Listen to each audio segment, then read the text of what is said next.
na Unidade Curricular de Procedimentos e Gestão de Voluntariado. Já é prática da nossa casa trazermos pessoas que são um exemplo daquilo que nós estamos a falar na nossa pós-graduação dupla de Recursos Humanos e Economia Social. Hoje temos o Hunter Halder. Vamos falar dos grandes desafios que tem uma organização 100% voluntária, com uma dimensão a nível nacional, com muitos voluntários, e que há que criar um sistema para manter humana a relação com os voluntários e manter o nível de impacto de cumprimento da missão social que tem a ReFood. Hunter, bem-vindo à nossa aula aberta. Fala-nos um bocadinho de ti e fala-nos destes desafios, deste grande desafio da gestão dos vossos voluntários. Muito obrigado, Sónia. Obrigado, João Nuno. Obrigado, alunos do pós-graduação e todos que são conosco.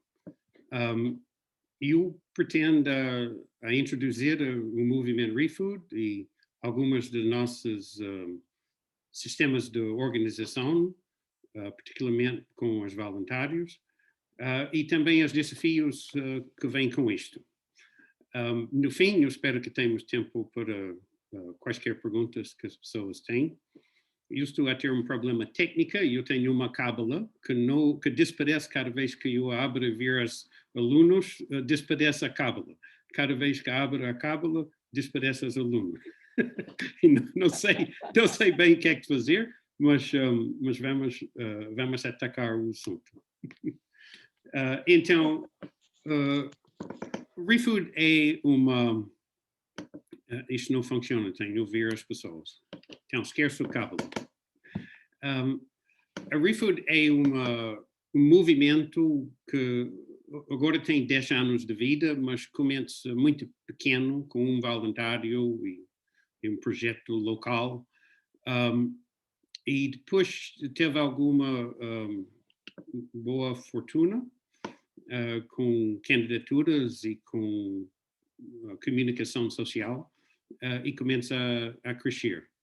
O que ReFood é, na sua versão mais simples, é um grupo de cidadãos que resgatar comida em perfeitas condições, mas destinado ao lixo, a entregar a pessoas a precisam. E neste processo tentar incluir a toda a comunidade. Nosso trabalho começa em 2011. Hoje em dia não é um voluntário, mas sim 7.000. Não estamos a resgatar alimentos de 30 restaurantes, como estava no início, mas sim mais que 2.000. Não estamos a alimentar só 30 ou 40 pessoas necessitadas num pequeno bairro no centro de Lisboa, mas mais que 5.800 no todo o país. Não é só uma área de 7 quarteirões, como começou em 2011, mas sim 60 núcleos de Viana do Castelo até Faro. Então as coisas mudam bastante. Isto foi uma evolução. A evolução começa com a ideia, e depois a primeira implementação da ideia, com um voluntário meio maluco. Depois passa a ser aquele crescimento e replicação, e cada uma destes níveis criar novos desafios a criar o tipo de organização que vamos ser. Criamos uma Associação sem fins lucrativos, IPSS, no mesmo ano de nascimento, 2011. E depois tivemos a identificar como seria a nossa estrutura, a nossa maneira a trabalhar. Tudo isto era um processo de aprendizagem. E o que é que foi importante neste processo é a abertura de inovação e para encontrar novos caminhos. Agora, a evolução passa a ideia para o projeto, depois a associação fins lucrativos, um ano depois passamos a ser um IPSS, Depois com a replicação toda, a instituição nacional, e agora estamos no projeto de internacionalização. Então teve bastante evolução e muitos pontos onde nós teve a escolher seja uma coisa a outra, muitas decisões a fazer no caminho. Uma daquelas que foi conosco desde o início, e como o Sónia já mencionou, a ReFood optou para seja 100% voluntário. Isto é uma coisa da minha leitura que é, estrategicamente é um grande benefício e uma coisa muito importante para nós. Eu não sei quantas vezes eu ouvi voluntários dizer que o facto que fomos 100% voluntário era a razão que quero trabalhar com ReFood. Então isto é uma das marcas da nossa marca e uma das escolhas que vem com benefícios e também desafios. Eu vou falar um bocadinho nelas. Uma segunda inovação que nós implementamos desde início era para trabalhar numa economia de boa vontade. E tenho certeza de explicar isto, porque todas as associações que estão a trabalhar na área social estão a trabalhar com boa vontade. Mas nossa ideia era que todos os stakeholders, todos os intervenientes, todos os parceiros, todos os voluntários, todos sejam a trabalhar por causa de boa vontade. E isso é, o ponto de ancoragem, claro, é 100% voluntário. Mas todas as nossas fontes de alimentos, seja restaurantes, pastelarias, refeitórios, supermercados, todos são nossos parceiros porque elas querem ser, não há obrigação em ser. Todos os apoios, senhorios, temos núcleos em igrejas e propriedade de câmaras municipais e juntas de freguesias e misericórdias, outras associações, até em empresas e também pessoas individuais. Todos estes senhorios não fazem isto por obrigação, nem para remuneração, mas sim para sua própria boa vontade. E isto é uma das chaves da nossa sustentabilidade financeira e social. Agora, além deste enquadramento, temos um outro princípio que é responsabilidade individual e partilhada. Tirando o facto que são todos voluntários, em qualquer organização vai haver pessoas que são doentes um dia, ou estão a viajar, ou fazer festas de anos, vai haver baixas, vai haver pessoas que não chegam para fazer o turno. E nossa solução para isto era convidar os voluntários a fazer seu compromisso de responsabilidade individual, mas para construir as equipas com a flexibilidade que qualquer pessoa pode falhar e o sistema não falha. Então, isto é uma das nossas invenções, é uma dupla responsabilização individual e partilhada em equipas. Um outro elemento da nossa maneira a gerir voluntariado é ter uma gestão partilhada entre os voluntários e suas equipas, seja equipas de recolha dos alimentos, equipas de preparação ou de distribuição, todas essas equipas trabalhar com uma ou duas mais pessoas que precisa e dá isto flexibilidade quando alguém não aparece. É isto o modelo do partilha, também trabalhar não apenas nas equipas no terreno, mas também na equipa de organização. E aqui passamos para mais uma tópica, que é a própria organização do ReFood. O ReFood tem 3 níveis de organização, local, nacional e global. Em todos estes níveis, os mesmos princípios governam. O ponto focal é democracia. ReFood é uma democracia. Isto não é muito bom para mim, porque eu sou autocrata. Mas ReFood em si é uma democracia. E eu aprendi isto com algum sofrimento. Quando teve as primeiras reuniões de direção, eu percebi que eu só teve um voto. E, em facto, eu tenho que fazer debate e encontrar consenso para ir no caminho que eu quero. E isto foi um grande ajustamento para mim, e é um ajustamento para muitas pessoas que entram em ReFood, mas e nestes 3 níveis, global, nacional e local, é uma democracia. Trabalhamos com debate, tentamos chegar a consenso, no fim, se necessário, fazemos votação. Isto funciona no nível global, porque a entidade é muito novamente criada, é uma NGO, e está composta, em termos de membros, das entidades jurídicas em cada nação. Por exemplo, Portugal tem a primeira entidade, que é chamada ReFood for Good, deve ser chamada ReFood Portugal, mas não sabíamos isto na altura, então chamamos ReFood for Good. Há também ReFood Espanha, ReFood Itália, ReFood Virgínia, nos Estados Unidos, e que cada um que desta abre vai ter sua entidade jurídica, são entidades diferentes em diferentes países. Mas todos vão ser representados igualmente nisto ReFood Global Community, como chama. Então, este é um nível global. Um nível nacional, entidades jurídicas de cada estado ou nação é a responsabilidade máxima naquele país, e está feito de uma direção, uma executiva, e prestadores de serviços.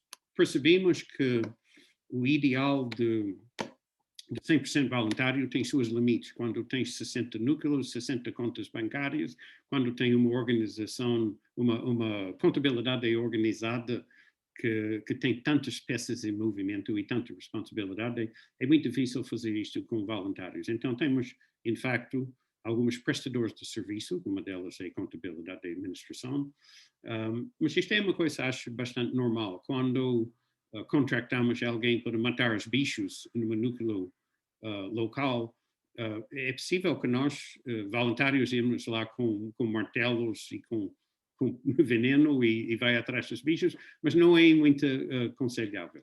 O que é mais aconselhável é, em facto, ter uma prestador de serviço. Então, a contabilidade é um pouquinho como matar os bichos.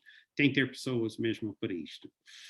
Então, isto é no nível nacional, organização. Claro, atrás deste núcleo nacional, temos uma associação sem fins lucrativos, IPSS, que tem seu próprio funcionamento de democracia, com associados, com órgãos sociais eleitos e tudo isto. E agora chegamos à parte que achei muito mais interessante, que é o local. Porque em cada núcleo local vai haver centenas de voluntários e algumas dezenas de voluntários gestores. Os voluntários pedimos 2 horas uma vez por semana, e podem fazer mais se quiseres, mas pedimos 2 horas por semana, que pode ser uma rota de recolha ou uma sessão de torno de composição de refeições ou a entrega mesmo de cabazes aos beneficiários. Mas é muito fácil fazer uma destas ações em 2 horas. Então, nosso pedido de voluntariado é uma barreira bastante baixa de 2 horas. Com as pessoas que aceitam assumir um pouquinho mais responsabilidade e gerir o núcleo local, chamamos voluntários gestores. E pedimos a elas, em vez de 2 horas uma vez por semana, pedimos 4 horas uma vez por semana. E essas 4 horas não são prescritos, ninguém diz que é isto ou aquela. Cada pessoa escolhe as horas que podem dar e fazer as tarefas que pretende fazer. São 10 áreas de responsabilidade de gestão em cada núcleo local. E cada uma destas 10 áreas deve ter 3 elementos. E aqui asseguramos a continuidade de conhecimento, porque se tens uma pessoa na pasta de voluntários que conhece tudo, domina o trabalho deste pasta, isto é muito bom, mas esta pessoa pode sair. Então, convém ter outra pessoa que conhece bastante e talvez outra pessoa que não conhece nada, que está entrando, que vai aprender. E isto, encontramos uma maneira de assegurar as tarefas pelos voluntários no duração de tempo. Então, cada uma dos 60 núcleos ReFood deve ter 30 gestores voluntários, e algumas centenas de voluntários para fazer o trabalho. Esta equipa de gestores reúne uma vez por mês e é a entidade máxima na gestão local. Então, todos os assuntos das várias pastas, coisas externas, quaisquer problemas, todas estas coisas são decididas na reunião mensal da equipa de gestores. Leva muito tempo a criar este sistema, não foi o primeiro sistema e custa bastante, mas somos muito felizes com os resultados. Então, em termos de organização, isto é o enquadramento. Agora, passando para desafios, temos sempre desafios e vêm em diferentes formas. Uma tipo de desafio que continua em nosso trabalho é encontrar como continuar a assegurar nosso status de 100% voluntário. Porque há muitos desafios. O desafio do crescimento era um grande desafio. O desafio, em fact, de formatação das pessoas, porque nenhuma de nós somos formatada para trabalhar em organizações 100% voluntário. Todos nós conhecemos o trabalho empresarial e que tem um chefe, e o chefe diz que vamos para aqui, e talvez reunir com as cabeças dos departamentos, e depois informar os colaboradores que vamos fazer isto agora e vamos aquilo. E isto, em fact, não funciona numa organização 100% voluntária. As pessoas têm que ter sua palavra. Então, optamos por uma organização democrática exatamente para incluir todas as vozes e para assegurar que as pessoas sentem que são, de suas opiniões e suas posições são importantes. Mas encontramos várias travões no caminho, algumas até divertidos. Eu, no início, não teve nenhumas fontes de rendimento, porque tempo inteiro em ReFood, 100% voluntário, não pode pagar. Mas uma grande parte de nossos associados quer deixar com 100% voluntário e paga-me um salário. E cada vez que elas fecham a eletricidade ou outra coisa destas, levanta de novo este assunto. E eu fui muito teimoso, não é? Isto é a palavra. E nós teve um showdown numa assembleia, quando talvez 90% de pessoas dizendo que temos de deixar de ser 100% voluntário e tens de receber um salário. E eu não queria largar daquela status. E até percebi que talvez eu tenha também de voltar para ganhar algumas coroas e começar a fazer palestras e coisas destas para dar volta disto. Porque a nossa Presidente da Assembleia diz aí bem que isto é uma Assembleia que temos de fazer a vontade dos associados. Ok. Mas, ao mesmo tempo, se eu recuso a receber, eu tenho de respeitar isto. Então, teve mesmo um problema e precisava uma solução. Numa certa altura, eu fico tão velho, que os Estados Unidos começam a pagar-me todos os meses só para seja velho. E isto foi, em facto, a resolução daquele problema. Mas isto era uma coisa isolada. De 7.000 voluntários que o ReFood tem, há muita gente que trabalhar e dedicar muitas horas e muita energia para o ReFood e nenhuma delas quer um salário, porque, em princípio, as pessoas têm suas fontes de rendimentos. Mas isto foi, em facto, um desafio de longa data e está bastante resolvido. Um outro desafio que nós encontramos ao longo deste desenvolvimento é a tensão entre a inovação e formatação. E dois exemplos são a diferença em gerir voluntários e em gerir colaboradores, tipo numa empresa. Agora, todos nós somos formatados para a hierarquia do chefe, do subchefe, do gerente e do colaborador. Então, todas as pessoas que entram em ReFood têm isto de formatação, porque isto é a formatação da nossa sociedade. Então, é um desafio para reeducar as pessoas acerca da possibilidade de ter uma democracia com responsabilidades espalhadas pelas pessoas e para mudar a nossa formatação normal. Uma segunda sítio onde encontramos isto é no apoio que cada núcleo precisa local e o nacional precisa, porque nós não fazemos fundraising, angariação de fundos, e não vendemos nada e não pedimos dinheiro. Então, isto muitas pessoas entram em ReFood e pensam isto é como ir para uma luta com uma das mãos atirada atrás das costas. Então, porque todos nós somos formatados para rifas e para venda de Natal e para bater na porta das empresas e dizer que precisamos de ajuda, vocês querem ajudar. Isto é a maneira que nós somos formatados.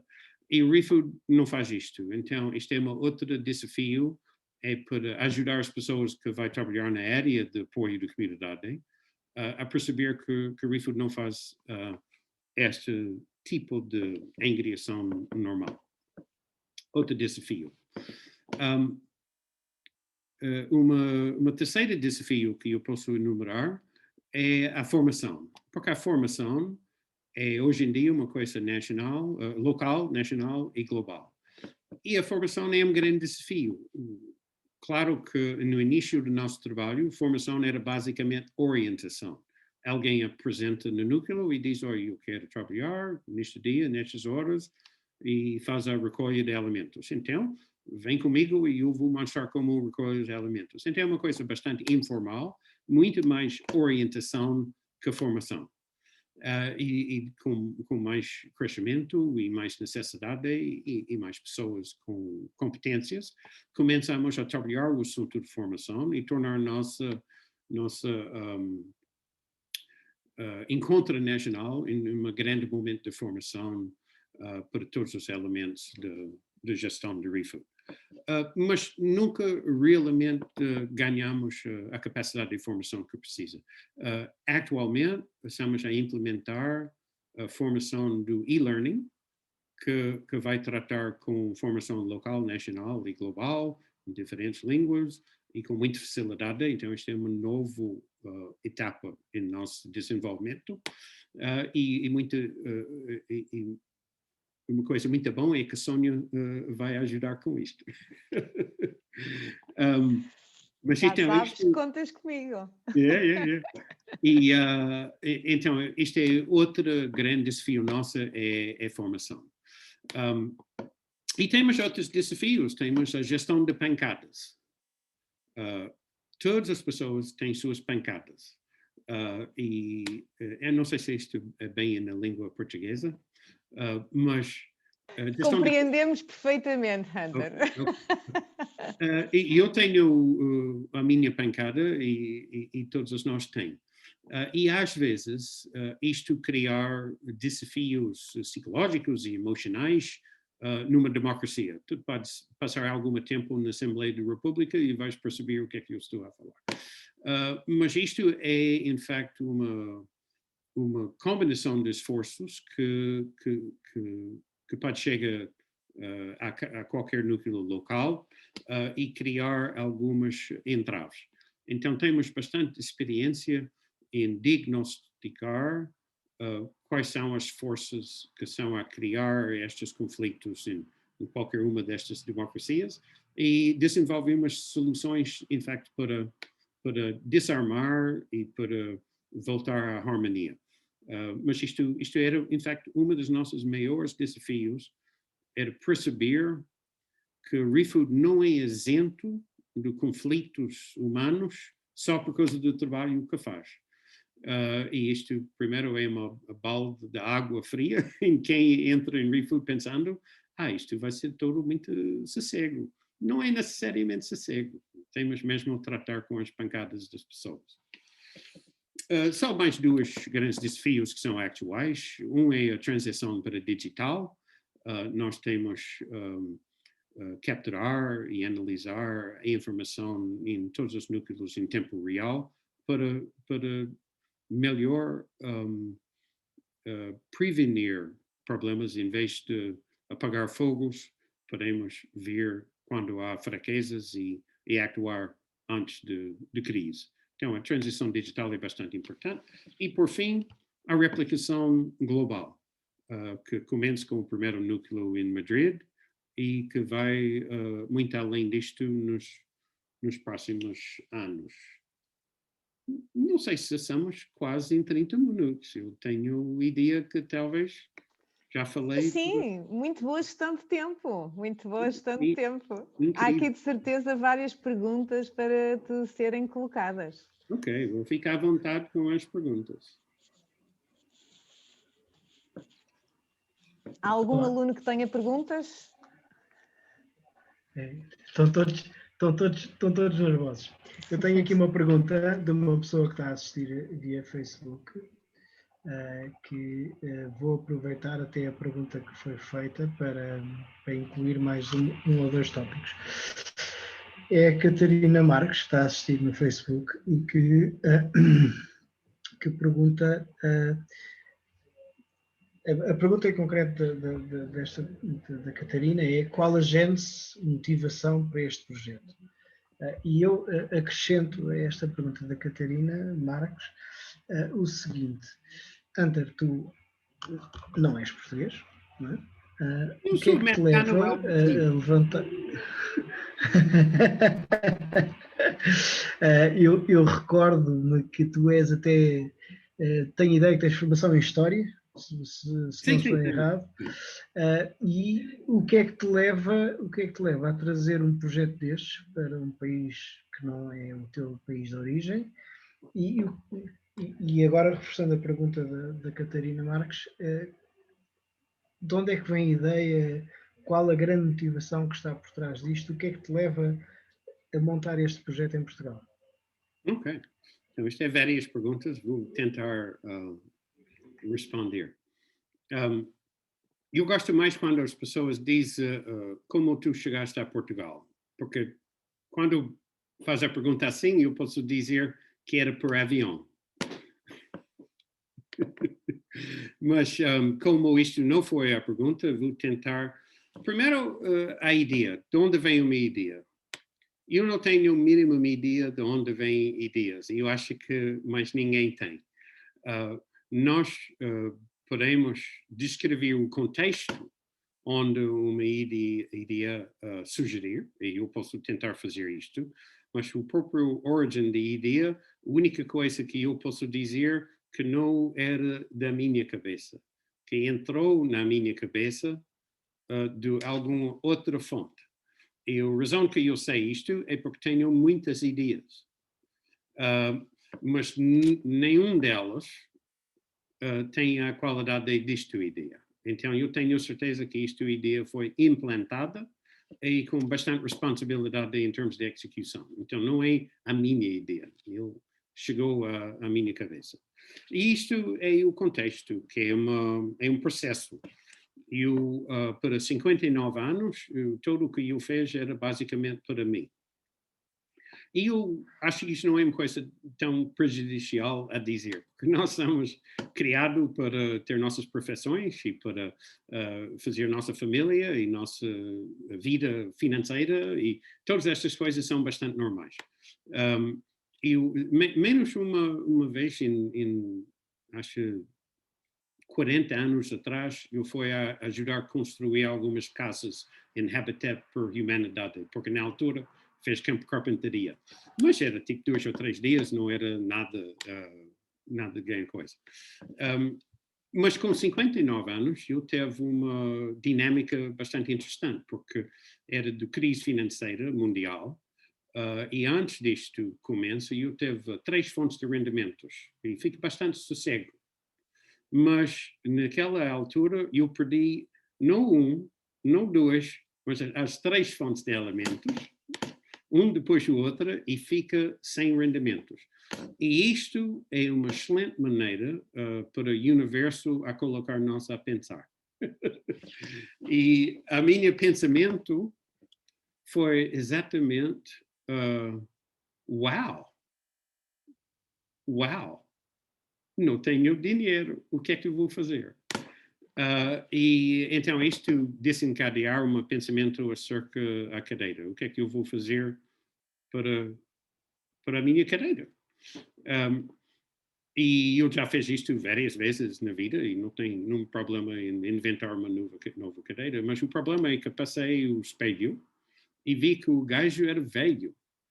E pensei que vais fazer uma cadeira, talvez seja importante isto, vais escolher a carreira certo, porque não vais ter muitas mais. E isto desencadear uma revista de tudo o que eu fiz na vida. Desde o primeiro grande aventura para abrir um restaurante e uma bar com música ao vivo, com 24 horas, 24 anos, e todas as outras coisas que eu fiz em vida. Todas coisas muito giras, produção de concertos e coisas destas. Mas, no fim do análise, forem sempre para mim. Nunca forem para mais ninguém. E eu pensei, em facto, disto não soar muito bem. E eu decidi naquele momento que a próxima coisa que eu vou fazer não seria para mim, mas sim para as outras. Isto é muito geral, não é? Mas isto implica a necessidade de identificar exatamente o que é que vai fazer. E eu inventei 3 grandes projetos. Desenhei, criar logotipos, explicações, fez o SWOT analysis, o que é que tem sido feito para fazer essas coisas. Um teve a ver com a ingresso de fundos na escala mundial, tipo Live Aid, que é uma coisa muito antiga que talvez ninguém estava vivo quando acontece. Ok, só não estava lá. Mas foi impressionado por aquele evento, era para a ingressão de fundos para alimentar África durante fome em Etiópia. E acaba a ingregar alguns 300 milhões de dólares. Que não é nada, não é? Isto é tipo um pequeno almoço para a África. E eu pensei que era espantoso que quase 2 bilhões de pessoas viam aquela coisa na televisão e que só tem 300 mil euros ou dólares para aquela coisa. Então, reimaginei isto com chamadas de valor acrescentado para aumentar os fundos nos bilhões e ter isto partilhado com todas as entidades como Save the Children e aquelas todas. Então, inventei isto e fiz a SWOT analysis. Inventei 3 projetos para os Olímpicos, porque foi muito comovido pelos Olímpicos em 2008 na China, por aqueles protestos em favor de Tibete e contra a China. E eu pensei que era muito esquisito que as Olímpicos, que está fundada na dignidade humana, que está a receber tanto mal imprensa com corrida de touros. Então reinventei isto para que seja uma celebração de direitos humanos, para os Olímpicos não seja castigado, mas celebrado, e várias coisas destas. E fez a SWOT analysis de todos, fez a descrição de tudo isto, e percebi que era muita venda, era muito necessário ir e convencer o Comitê Olímpico e isto, pessoas e aquelas pessoas, era muito necessário vender muita coisa para lançar. Na mesma altura que eu estava a estudar estas diferentes opções, foi por um jantar com as minhas filhas e sentamos ao lado do buffet de saladas. E a minha filha mais velha, que quer manter anónimo, o nome dela é Mayada, ela quer manter anónima, não implica que vai. Mas a Mayada começa a perguntar o que é que vai acontecer com esta salada no fim da noite. E eu disse, a salada está exposta a ar, vai para o lixo. Ela diz, mas isto é uma vergonha. Eu disse, pois, que não podes vender salada se ninguém está lá para comprar. O que é que eles vão dizer? Vender salada amanhã? Acho que não.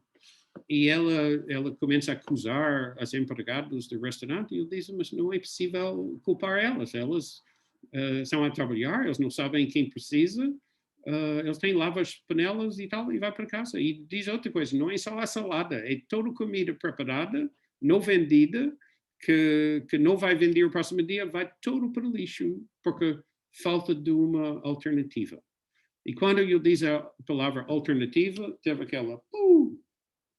E logo depois escrevi o rascunho do movimento ReFood. Então, isto era a maneira que a ideia entrou. Não sei se estou a responder bem à pergunta de Catarina. Eu acho que sim. Só ainda não desvendaste que, para além de teres vindo de avião, que encantos é que Portugal, não é, te fizeram ficar? Quais foram os encantos? Mas isto é muito antes de ReFood ou qualquer outra coisa. Eu fui oferecido uma viagem a Fátima pelas algumas senhoras na igreja. E eu fico espantada, porque elas vêm a mim e dizem, olha, isto é para ti. E eu abri o envelope, vi uma viagem para Portugal, olhei para elas e disse, muito obrigado, mas por quê? E elas dizem, mas nós não preocupaste, tu vais lá, não preocupaste. Então era um bocadinho do mistério. Então eu fui a falar com o padre, que era um amigo meu, e ele disse-me que elas foi lá quando eu entrei na igreja, que era dia 12 de outubro de 1985. E eu estava a sofrer psicologicamente, estava a sofrer, e estava a pensar em ir ao hospital, diz, oh, eu sou maluco, vem tratar comigo. Mas passei uma pequena igreja católica no caminho para lá e espontaneamente entrei, foi lá, por acaso era um sábado, elas teve confissões, e eu fui à confissão. Que foi à confissão muitas vezes, não é? Com muitas pequenas asneiras, e sai com uma Nossa Senhora e um Pai Nosso e já as contas feitas, não é? Então esta era a minha ideia de confissão. Mas eu fui lá e disse tudo o que eu devo dizer, e o padre faz a absolução, e tudo o que eu estava a sofrer saiu. Todo o meu desagrado, todo o meu stress, tudo o que estava a pesar em mim, foi-se embora. E eu fico espantada que, em facto, a sacramento tem eficácia, porque nunca notei.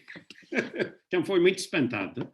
E, obviamente, começa a ir à igreja, mas eu não pensei nisto, mas quando eu falei com o padre, ele diz que ele pensa que aquelas senhoras foi na igreja naquele dia, e depois deste dia eu começo a apoiar as coisas que a igreja fez e fazer parte da comunidade.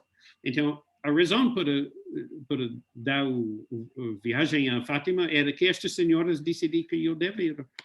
Então, era uma coisa bastante esquisita.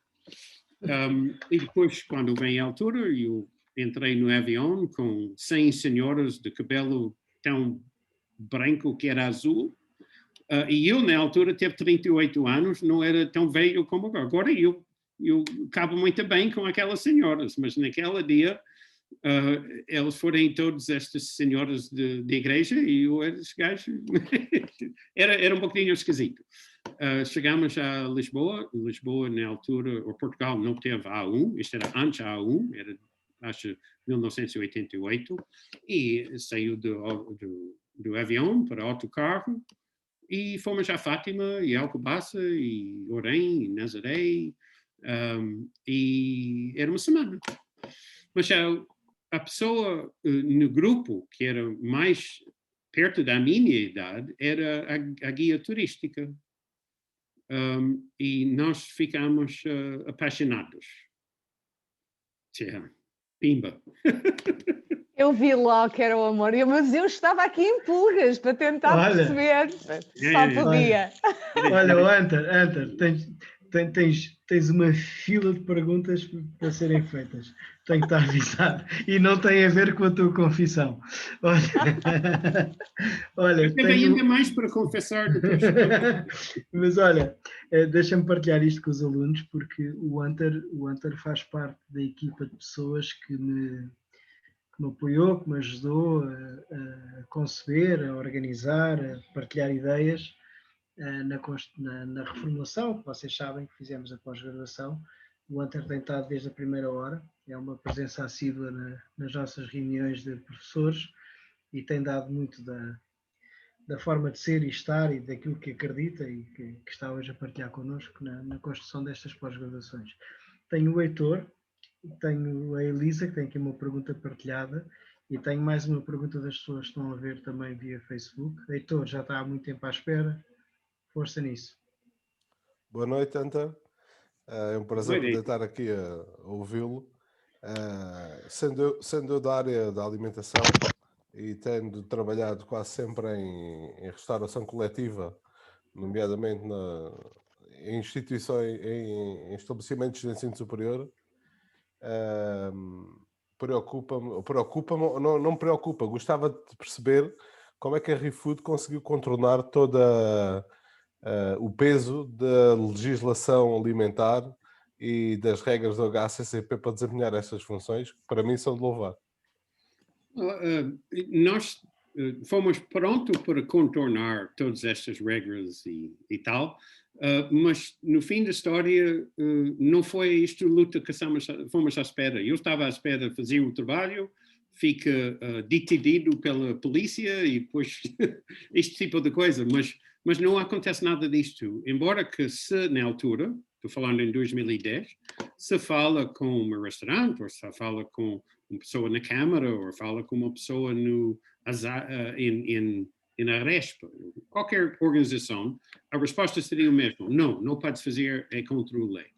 É proibido. Isto era a resposta de todos e todos e todos. Menos uma entidade que chama ASAI. E quando for a falar com a ASAI diz não há proibição entre doar sobras alimentares. Quem recebe está sujeito das mesmas obrigações e regras de todas as outras na cadeia alimentar, seja a agricultura, a logística, a distribuição, restaurante, todos têm as mesmas regras de higiene, tempo e temperatura. E o ReFood ou outras organizações que fazem a resgate de comida já preparada ou géneros ou qualquer outra comida tem respeitar essas mesmas regras e que não são difíceis, nem estúpidas, é fácil. E eu costumo dizer quando faço palestras acerca de ReFood em novas cidades, a pergunta acerca da ASAI, e eu digo, ASAI é nosso amigo. E a toda sala começa a cair na risada, porque não tem isto fama, não é? Mas isto não é um problema. E uma coisa interessante, há duas palavras ligadas a este trabalho. Um é a segurança alimentar. E segurança alimentar, em inglês, quer dizer food safety. Isto tem todo a ver com a comida seja segura. Mas o inverso de segurança alimentar é insegurança alimentar. E insegurança alimentar não tem nada a ver com food safety. Tem a ver com pessoas que não sabem de onde vem a próxima refeição. E em Portugal e no mundo, nós temos um enorme problema com insegurança alimentar, mas não temos problema nenhuma com segurança alimentar.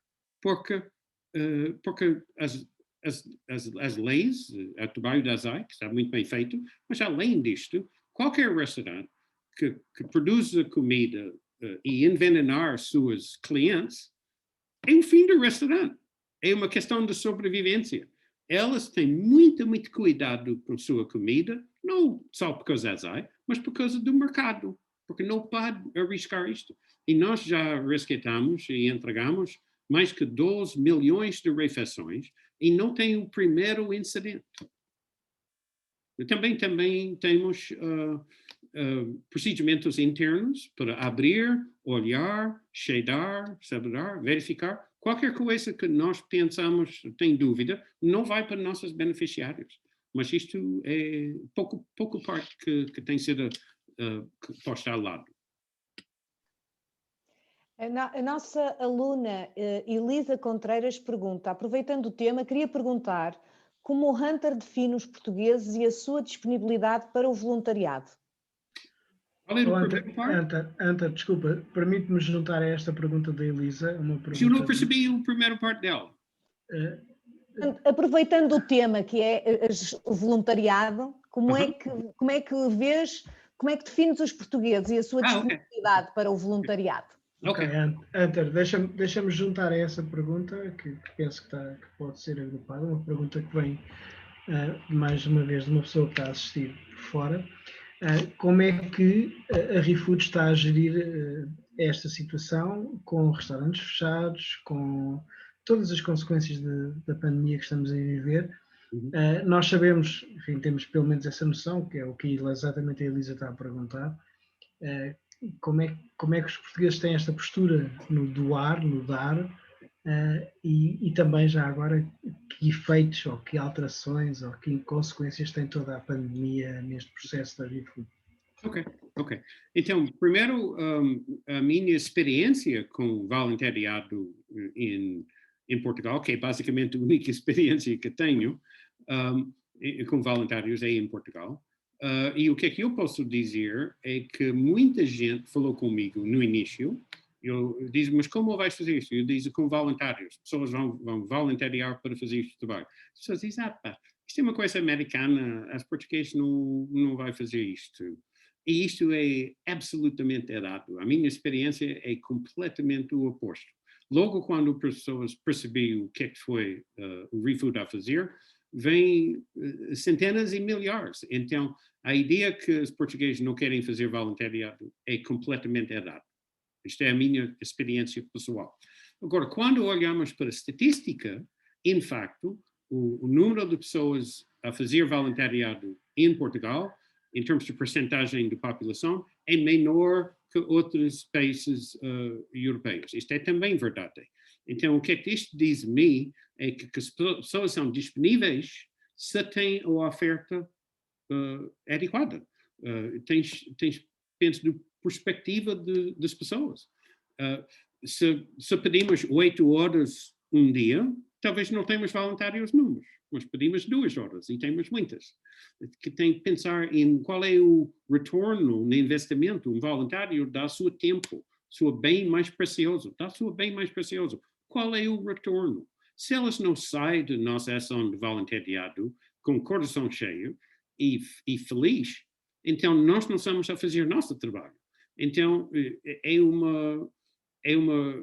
uma coisa que nós temos bastante controle acerca da experiência do voluntário e que temos de ter consciência que isto é a moeda que seja investida. Então isto a parte de Elisa, não é? Exatamente. Acerca a minha leitura de voluntariado em Portugal. E João,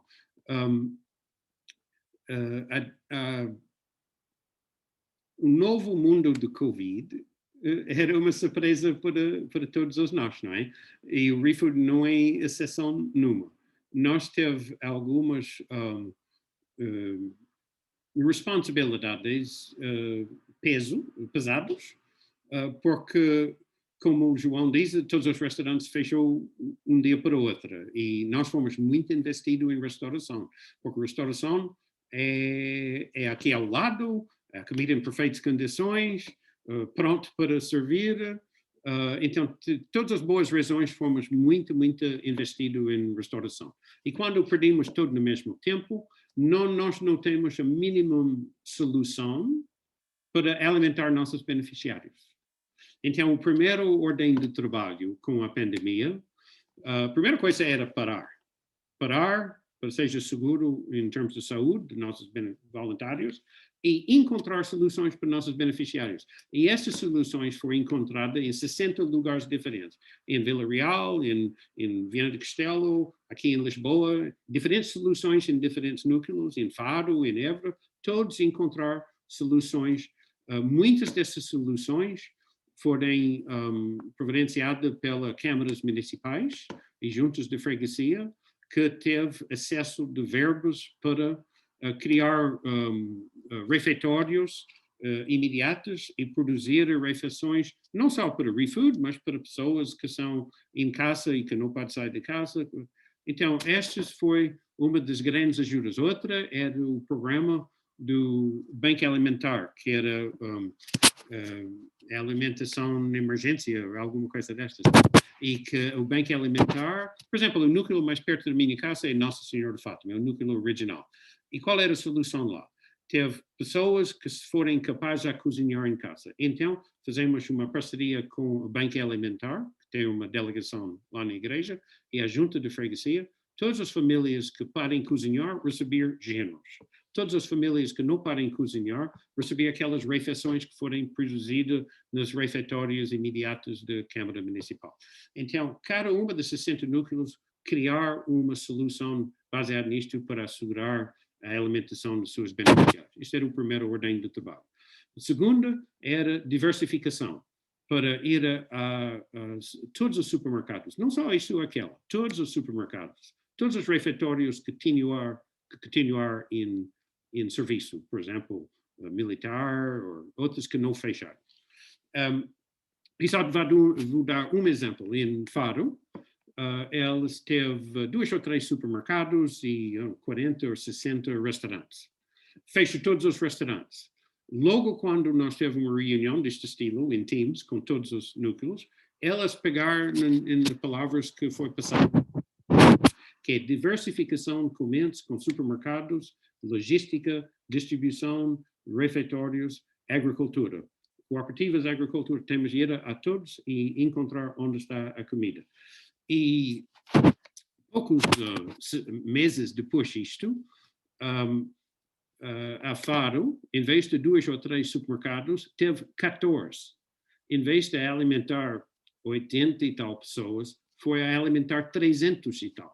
Então, isto, diversificação do fonte de alimentos, criar condições para nós servir. Por quê? Porque nossos beneficiários já podem ser assegurados pela junta e a Banco Alimentar. Mas entre novos beneficiários, pessoas que nunca teve qualquer problema, que trabalharam em recibos verdes ou têm outro tipo de trabalho e repentinamente não teve rendimentos, então nós repentinamente teve todo novo leque de beneficiários. Então este tipo de adaptação de fontes de alimentos funciona assim.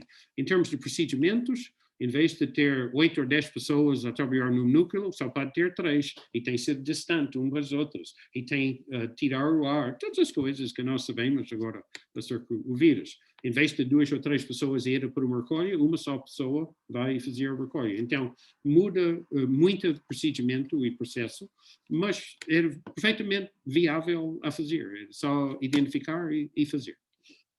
Espero que eu respondi para ti, João.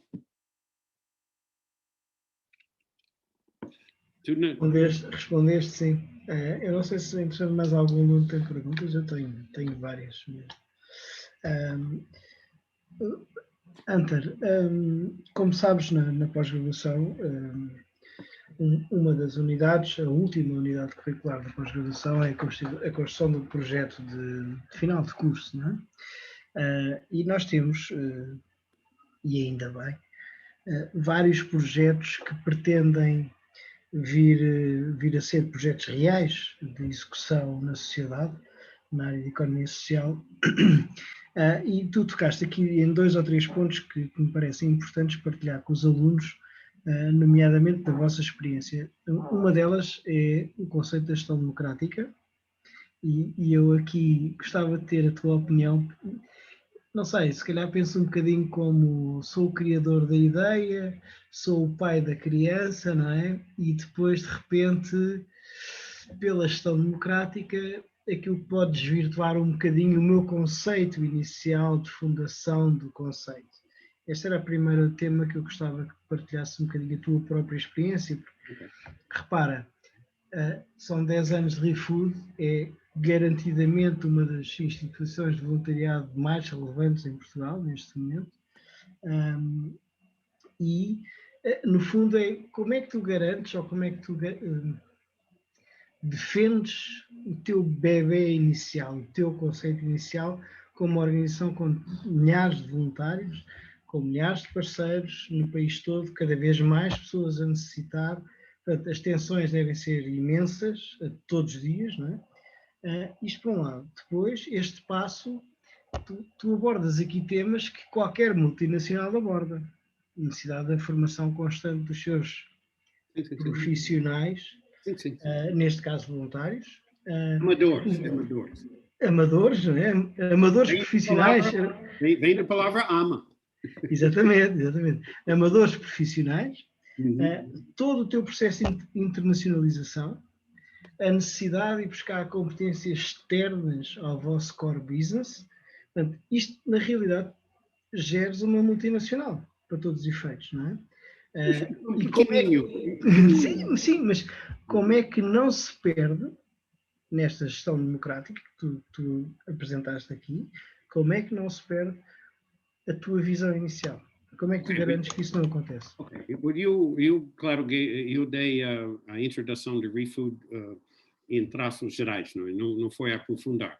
Claro que a democracia não funciona se não está baseado em princípios, documentos fundadores. Então, o verdadeiro chefe de ReFood são os documentos, a missão, princípios, valores, em termos de entidade jurídica, estatutos, em termos do movimento, regulamento interno. Então, há muita coisa regulamentada, há uma boa definição do que é o ReFood. Então, isto não é uma coisa disponível para debate, o que é o ReFood. Mas há muito espaço para debate como nós chegamos lá. Então, documentos de fundação, seja carta de princípios, todos estes documentos são essenciais para guardar a alma do projeto. Então, quem é o criador do projeto, ou fundador, ou bisavô, no meu caso, eu sou o bisavô do ReFood, mas estas pessoas, eu recomendo que elas escrevam qual é aquela visão. O que é que estamos a fazer, porquê e como. O que é que são coisas adequadas a fazer e quais são as coisas inadequadas que nós não devemos fazer. E quando estes documentos são aceitos pelas novas pessoas que entram, então tens hipótese a gerir a democracia por um bom porto. Sem os documentos fundador, não tem mínima hipótese, porque cada opinião é igual da outra. Então, eu acho que isto é a chave do proteger a essência da ideia original nestes documentos. Deixa-me, Sónia, peço desculpa estar aqui a monopolizar, mas tocas num ponto que eu dei numa unidade curricular com estes alunos, que é uma clara definição do why. Porquê é que nós estamos aqui? O que é que nós estamos cá a fazer? Qual é a nossa visão? Qual é a nossa missão? Em que é que acreditamos? Portanto, é aí que tu defendes o teu bebê inicial, é isso? Sim, é a única maneira, porque estamos aqui hoje, amanhã talvez não somos. Exatamente. É muito importante. Ok. Sónia, tens aqui a Isabel. Isabel tem mão no ar. Força, Isabel. Olá, Hunter. Eu queria ir um bocadinho lá ao início, onde falou, ao fim e ao cabo, do modelo de negócio, sem ser um negócio lucrativo, da vossa instituição. E eu queria exatamente perceber como é que vocês têm garantido a sustentabilidade, porque disse que não pediam dinheiro a ninguém, só têm voluntários, mas os voluntários também não sei se têm algum pacote de benefícios associado à sua prestação de voluntariado, têm que pagar os serviços externos, pelo menos de contabilidade, não é? Não sei se têm que pagar algumas instalações em algum dos pontos. Como é que tem sido garantir essa sustentabilidade? Se não pedem dinheiro nenhum a ninguém, há despesas sempre inerentes ao funcionamento de uma organização, quer tenha fins lucrativos ou não. Como é que isso tem sido, essa luta? Isto é um modelo de funcionamento na sociedade contraintuitivo. Eu acho que qualquer pessoa que vai para estudar gestão de projetos vai aprender que qualquer projeto tens de idealizar, tens de escrever muito bem, tens de saber o que é que vai fazer, tens de ter o dinheiro no banco que precisa para todas as rendas para o primeiro ano, tens de ter todos os salários para o primeiro ano, tens de ter o produto testado no mercado. Todas estas coisas são bom planeamento para o lançamento de um projeto. E funciona, acho eu, no mercado, este tipo de preparação funciona. ReFood tem um modelo bastante oposto, que é completamente contra-intuitivo. Um novo núcleo de ReFood começa com nada, só com pessoas com vontade a fazer. Não com uma centro de operações, não com conta bancária, nem com qualquer viatura, nem com nada destas coisas. Começa só com a vontade a fazer. Isto foi já, eu disse que é contra-intuitivo, mas tem uma taxa de sucesso de 97,44 pontos. Então, é muito bem sucedido, mas é completamente contra-intuitivo. E então, o que é que eles fazem? Eles fazem ReFood numa escala muito pequena, pode ser de 10, 15 pessoas, identificar uma entidade que precisa de comida, identificar uma ou duas fontes de alimentos que querem doar, e ir em seus próprios carros, resgatar aquela comida na hora certa e entrega imediatamente a outra associação que tem beneficiários. E assim começa a fazer ReFood. Porque uma coisa é falar em ReFood, falar com a junta, falar com a Câmara, falar com quem tem um espaço, falar com isso, isto é todo falar, não é? Mas quando estás a fazer, é diferente.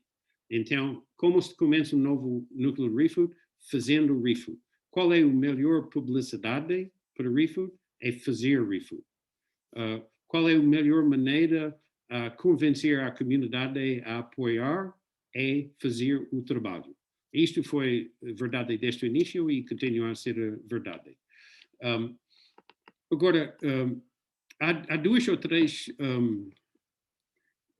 elementos do nosso trabalho que ajudam isto. O facto que seja a resgatar comida que foi anteriormente deita fora. Implica que todo o nosso produto não tem custos. Toda a nossa mão de obra, desta direção até o mais novo voluntário, é sem custos. E qualquer empresa, a não ter custos do produto que estás a vender, que não ter custos para o espaço que está a utilizar, muitas vezes nem a eletricidade e água, e principalmente não ter custos de salários.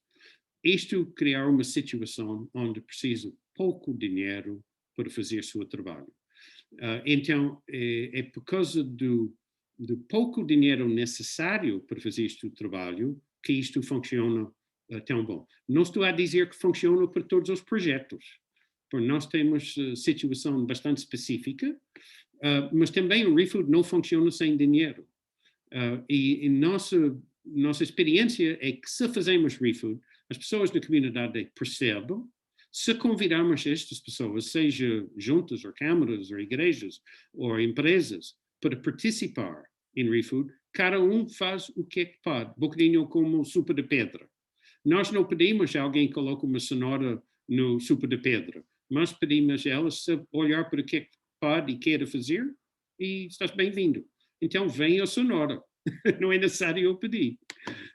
Então, primeiro é o baixo nível de investimento necessário. Destas refeições todas que resgatamos, o verdadeiro custo, em termos de dinheiro, são à volta de 10 cêntimos por refeição. Estou falando em refeições de alta qualidade. E não há sopa ou qualquer programa governamental que pode concorrer com isto, porque a comida é alta qualidade e baixo custo. Porque nós temos que pagar, às vezes, eletricidade, temos que pagar embalagens, ou sacos, ou aquelas coisas, tocas na cabeça, ou esse tipo de coisas, sim. Temos que ter uma vida financeira. Mas não é necessário fazer muito mais de duas coisas. É fazer ReFood, e a segunda é convidar a comunidade. E funciona. Não faz muito sentido, mas funciona. Sim, deixa-me dar aqui porque nós temos insistido nas aulas e em várias unidades curriculares, nomeadamente esta gestão de voluntariado, mas, na realidade, este é um caso. Eu estava a ouvir-te e, enfim, do pouco que te conheço e da experiência que temos partilhado os dois, este é um caso daqueles projetos que são mesmo é mesmo a natureza, a essência do projeto em si que move toda a gente. Várias partes da sociedade, não estou a dizer que isto torna fácil o projeto, não é de todo, e eu sei que não é. Mas é de facto um daqueles projetos que cai bem, tem fundamento, tem toda a razão de ser e as pessoas entendem, e como tal é possível ter aquilo que muito poucas organizações nesta economia social têm, que é tudo voluntariado, não é?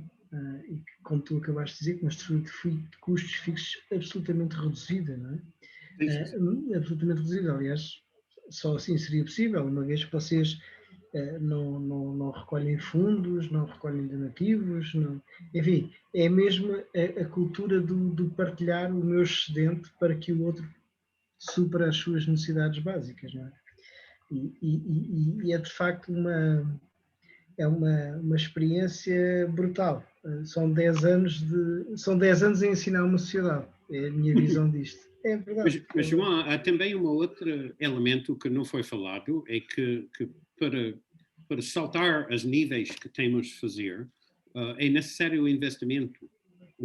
Aquela orientação que nós falamos em dar os novos voluntários foi adequada, mas não basta. Temos de ter o e-learning e muita coisa. Então temos de investir. E a revolução digital que estamos a implantar em todos os núcleos, isto temos de investir em máquinas, em software. Todos estes investimentos vêm dos investidores sociais, como Portugal Inovação Social, que faz parte do Portugal 2020, como concursos ou candidaturas para bancos e outras. Então, nós ganhamos uma data de todos os ou dois, todos estes anos. Então, há uma necessidade de investir além do próprio trabalho, porque o trabalho em si é autossustentável. Mas para colocar este trabalho ao mundo, é necessário criar condições para receber o mundo, alertar o mundo e ensinar o mundo. Então, estas são essenciais e, felizmente, há investidores sociais que andam à procura onde fazer seus investimentos e muitas vezes ReFood é escolhida e com estes fundos fazemos os melhoramentos e os sistemas e a capacitação que é necessário para nós chegar ao fim deste percurso. Certo, António, e eu peço desculpa estar mais uma vez aqui a fazer perguntas, mas de facto é uma associação, uma organização baseada em voluntariado, mas com estruturas altamente profissionais e com necessidades profissionais. Tu falaste aí de uma coisa que é, e eu peço desculpa que não me recordo o nome, que é essa parte do investimento social. Há investidores sociais. Já agora, se tiveres ainda mais 2 ou 3 minutos, pedia-te para partilhar um bocadinho esta ideia de onde é que estão estes investidores sociais? Porque nós temos projetos na pós-graduação altamente interessantes que, se calhar, podem recorrer a esse banco de investidores sociais que referiste. Onde é que isso está? Eu recomendo Portugal Inovação Social, que é um projeto ligado do Portugal 2020. Portugal acha que é o único país na União Europeia que coloca algumas milhões de euros para seja investido em inovação social e ambiental.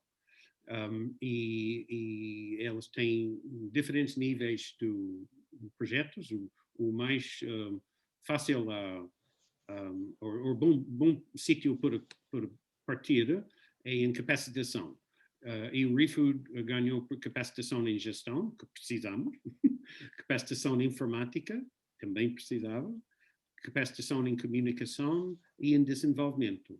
E depois passamos para um outro nível que se chama parcerias, onde o Portugal Inovação Social faz 70% do investimento, mas tens de ter um outro parceiro fora delas, que faz o outro 30%. Mas para novos projetos, eu recomendo simplesmente a capacitação. E estes tem um processo de candidatura.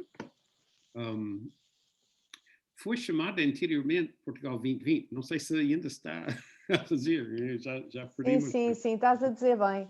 Estás a dizer bem. Mas quais são os vossos investidores sociais, Hunter? Que era isso que o João estava a dizer. Quem é que foi que pagou os vossos 30% do projeto? No parcerias. It's Banco BPI e La Caixa, que é nossos primos lá da Espanha. E acontece que ganhamos um prémio com BPI e La Caixa, que teve a ver com a nossa revolução digital. Era completamente à parte.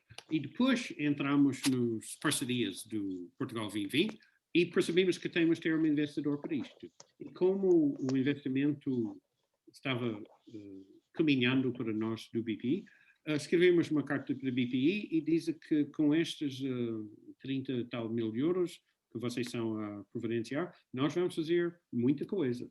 Mas acontece isto, outra oportunidade, onde pode aumentar 3,5 vezes o tamanho de investimento e fazemos todas as peças da nossa candidatura que elas não forem capazes a financiar. E por quê? Porque elas têm um bolo e que tem muitas boas candidaturas, então dá um bocadinho para isto, um bocadinho para aquela, um bocadinho para isso. Faz todo sentido, não é?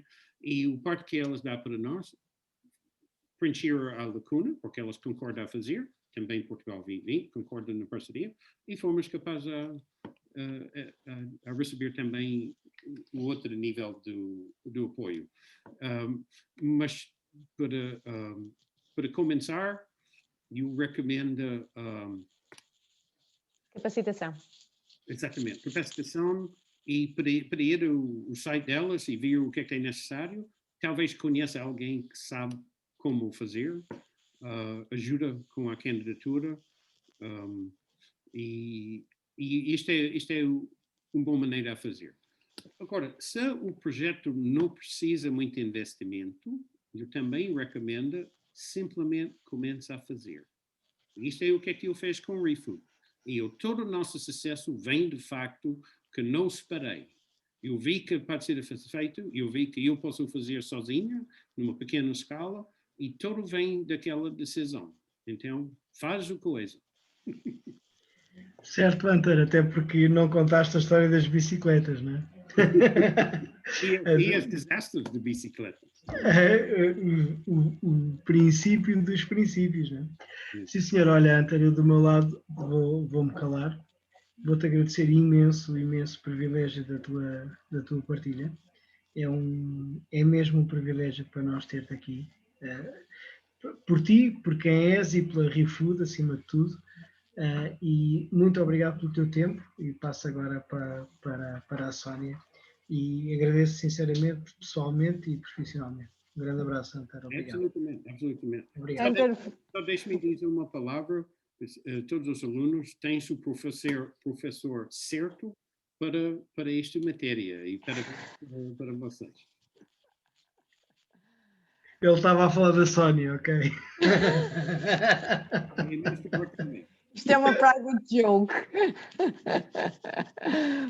Hunter, foi maravilhoso, foi fantástico. Tu és um contador de histórias, mas de histórias muito sérias. Teríamos muitas horas para perceber melhor a ReFood, para te ouvir, és inspirador. Eu adorei. A hora já passa um bocadinho da hora da aula. É a única razão para fecharmos e também já é tarde do dia, mas tenho saudades de estar pessoalmente contigo. Não foi assim há tanto tempo, mas a pandemia, não é? não nos tem permitido, mas também assim estamos de várias geografias. Olha, eu estou aqui de Gondomar, vê lá, a falar convosco. E é extraordinário. Nem vou fazer mais resumo, disseste ali partes importantíssimas, mas só 2 pontos. Esta questão que o Hunter disse, o Hunter pede aquilo que sabe que é o adequado às pessoas, não pede o típico voluntário desejável, não é? De várias horas por semana. E isso é um dos segredos de ter tantos voluntários. E eu acho isso extraordinário, do coração, dessa questão dele perceber, o voluntário sabe quando vai para a ReFood, sabe que de maneira é que está a mudar o mundo. Porque a vossa missão é clara, vocês têm é aquilo que o João estava a dizer, é muito claro qual é o impacto que a ReFood está a ter no mundo. É incrível, 7.000 voluntários que vocês que gerem, é brutal em Portugal, em um país com a nossa dimensão, é uma organização que se destaca. É preciso ter um sistema muito bem oleado de gestão e procedimentos muito claros para que a ReFood não seja desvirtuada, não é? Nestes 60 núcleos que vocês têm, para que não seja desvirtuado. E para verem que a ReFood, apesar de não pedir dinheiro, a ReFood tem fundos públicos e tem investidores sociais, mesmo trabalhando 100% com voluntários, e daí pode ter mais escala, é essa a noção. Mas a ReFood é a ReFood, este modelo é o vosso modelo, dificilmente replicável, porque a vossa missão é única e cada organização deve pensar estrategicamente uma lógica de envolvimento dos voluntários dentro daquilo que é, não é? A razão de existir, qual é o propósito, e a ReFood não pode ser comparada com mais nenhuma, sem dúvida. Obrigada, Hunter, e estamos juntos. E continuemos a trabalhar para que o voluntariado efetivamente contribua, não é, para um mundo mais justo, para um mundo melhor, e boa internacionalização. É ótimo saber, estava a falar com os alunos, mas é ótimo saber que vocês já estão a ir para lá das fronteiras portuguesas. Parabéns pelo teu trabalho. Muito obrigado, muito obrigado. Todos os alunos, vocês vão aprender, vão lançar seus projetos, vai ser muito bom. Eu tenho certeza. Hunter, boa noite, muito obrigado. Muito boa noite. Boa noite. Obrigada. Um beijinho a todos vocês, até para a semana. Obrigada, até para a semana. Até para a semana, obrigada.